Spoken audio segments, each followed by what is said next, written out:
April 30 engagement makeover కోసం ఆరిలో వచ్చానండి. ముందుగా బ్రైడ్కి శారీ డ్రేప్ చేసి base makeup soft glam look అనేది క్రియేట్ చేసాము. ఇందులోనే గ్లాసీ ఎఫెక్ట్ కూడా వస్తుంది. బ్రైడ్ స్కిన్ టోన్తో మ్యాచ్ అయ్యి 2 అవుట్ఫిట్స్కి సెట్ అయ్యే ఐ మేకప్ అనేది క్రియేట్ చేశాను.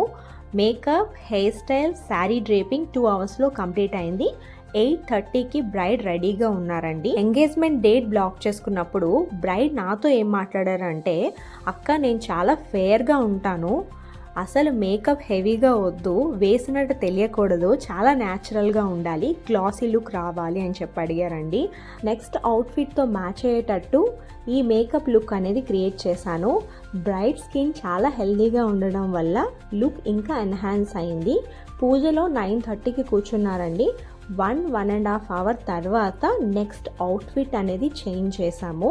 అవుట్ఫిట్ చేంజింగ్లో హెయిర్ స్టైల్ చేంజింగ్ కూడా మాకు కొంచెం టైం దొరికింది. బ్రైడ్ అండ్ గ్రూమ్కి నెక్స్ట్ లుక్ 1 అవర్లో కంప్లీట్ చేశాను. Sari draping, jewellery setting, hair do, makeup touch up అంతా కూడా కంప్లీట్ చేసుకొని రిసెప్షన్కి వెళ్ళిపోయారు. మీకు కూడా బ్రైడల్ ఈవెంట్స్ ఏమైనా ఉంటే కల్పన మేకర్స్కి కాంటాక్ట్ అవ్వండి. Thank you so much dear, నన్ను నమ్మి కల్పన మేకర్స్ని బ్లాక్ చేసుకున్నందుకు. మళ్ళీ మంచి వీడియోతో మేము ముందుంటానండి. నేను మీ Kalpana. Welcome to Kalpana makers.